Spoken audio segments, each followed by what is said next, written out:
The morning sunlight slipped through the blinds of Danielle Morgan's apartment, casting slatted shadows across her living room.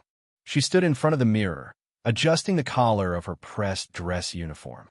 Her fingers brushed over the polished badge pinned neatly on her chest, the emblem of the Nashville Police Department gleaming back at her. Behind her, a movement caught her eye in the mirror's reflection. Rex, her Belgian Malinois partner of 5 years, sat at attention. His amber eyes locked on hers, his ears twitching with a nervous energy that Danielle couldn't quite place. "What's got you all tense, boy?" she asked quietly, turning to face him. Normally Rex was calm, stoic. Today was supposed to be a day of celebration. They were to receive the department's highest honor for their part in one of the largest narcotics busts in Nashville PD's history. And yet, Rex's unease was unmistakable. Danielle had spent years learning to read his subtle signals. A barely perceptible tremor in his left ear told her volumes. Something was wrong. She glanced at the clock. The ceremony wasn't scheduled to start for another 2 hours. Still, she believed in arriving early. It was that same instinct, that attention to detail, that had made her and Rex such an effective team. 3 weeks ago, during what should have been a routine patrol, Rex had led her straight into the heart of a massive drug operation. They'd been canvassing the warehouse district when he suddenly adopted the same posture she was seeing now, rigid, focused, intense. Following his lead, they'd uncovered a hidden lab beneath what appeared to be an abandoned textile mill. The takedown that followed was pure chaos. Gunfire, smoke grenades, 37 arrests, and over $50 million worth of narcotics seized. That bust was why today was happening.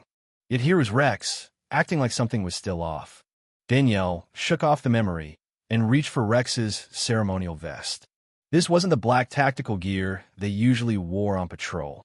Today's vest was clean white, embroidered in gold with the department's K9 insignia.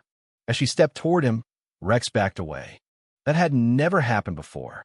"Rex," she said softly, her voice tinged with concern. She knelt down, giving him space to approach on his own terms. After a tense moment, he stepped forward, but his muscles were taut beneath her hand.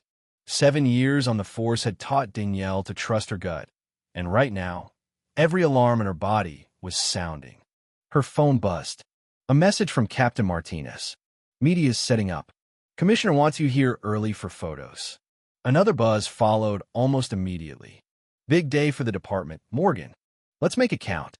Danielle clipped Rex's leash to his collar and headed for the door.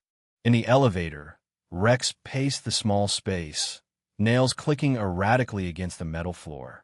That wasn't like him. By the time they reached the parking garage, Danielle's unease was growing. The drive to headquarters was short, but Rex's head kept swiveling toward the back seat as if checking for something or someone. Danielle's grip on the steering wheel tightened as she approached the police complex. The sprawling plaza in front of headquarters had been transformed for the ceremony. Rows of white chairs were set up in perfect symmetry before a podium, flanked by banners bearing the department's logo. The press milled about, their camera lenses catching glints of sunlight. Uniformed officers mingled with officials in tailored suits. Danielle pulled into the designated parking spot and shut off the engine. Rex's ears shot forward, his body tensing even more. "Easy, buddy," she murmured, though the reassurance sounded hollow even to her own ears. As they crossed the plaza, officers greeted them with warm smiles and congratulatory nods. Officer Jenkins, posted at the security checkpoint, raised an eyebrow. "He okay? Never seen him this on edge before." Danielle forced a tight smile. "Probably just a crowd." Inside the lobby, they approached the grand hall where the ceremony would take place. The space buzzed with anticipation, reporters, dignitaries, and uniformed personnel bustling to and fro. Then Rex suddenly stopped. Danielle felt the leash snap tight as he refused to move another inch. His body was locked, his gaze pinned straight ahead. "Come on, Rex," she urged, tugging gently. But he wouldn't budge. Captain Martinez emerged from the hall's entrance, his face breaking into a wide grin, until he saw them. "Everything okay, Morgan? Press wants some photos of our star team." Danielle opened her mouth to respond, but before she could, Rex let out a sharp, urgent bark. Not his usual bark. This one was more desperate, more warning than alert. Heads turned. A few reporters raised their cameras, capturing the moment. Maybe he's just nervous, Martinez offered. A lot of attention today. Danielle shook her head slowly.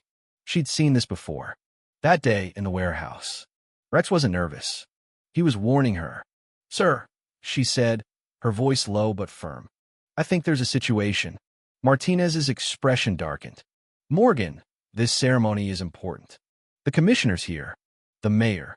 You and Rex are representing the whole department. I understand that, Danielle replied. But her hand instinctively reached for the spot where her sidearm would normally be, absent today because of her ceremonial uniform. Through the open doors, applause swelled. The commissioner had taken the podium. Danielle took a deep breath. Rex, she whispered, kneeling beside him. His growl rumbled low, almost imperceptible. She had heard it only twice before, once in the warehouse and once outside a school where they'd cornered an armed suspect.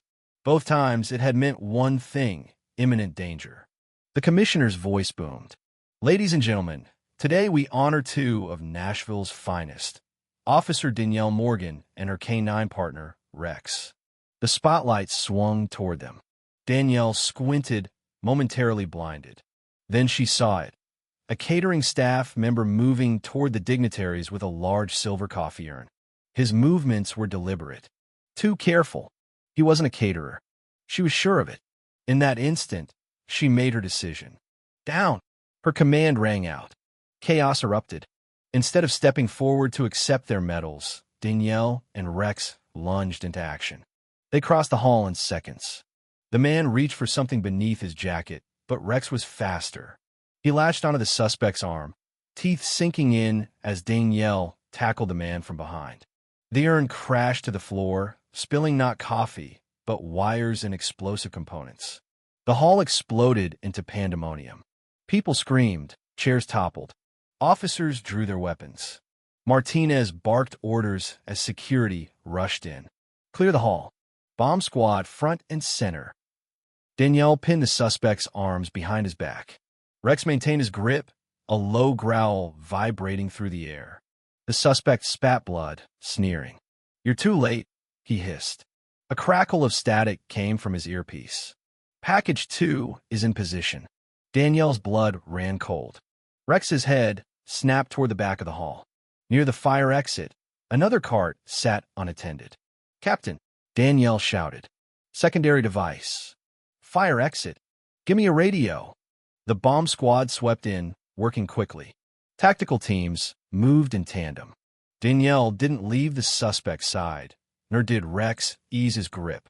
It was a coordinated, precise operation, but it was far from over.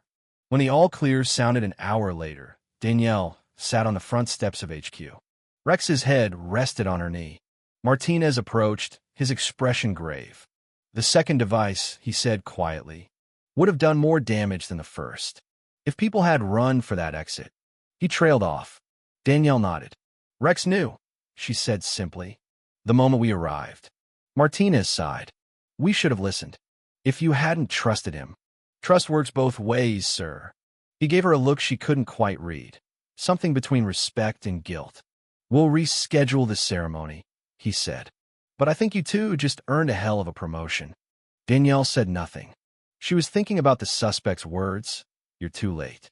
She knew it wasn't over. Suddenly, Rex's head lifted. His ears pricked forward. Danielle followed his gaze toward a group of unmarked vehicles pulling into the lot. Her hand found the grip of her sidearm. Come on, partner, she said. We're not done yet. What followed was a blur of gunfire and quick decisions. Danielle and Rex uncovered a plot that reached deep into the department itself. The cartel wasn't just after revenge. They were trying to dismantle everything she and Rex had worked to protect. And it turned out the real traitor was close.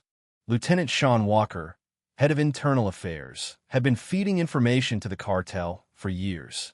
His role had nearly allowed the bombs to go off.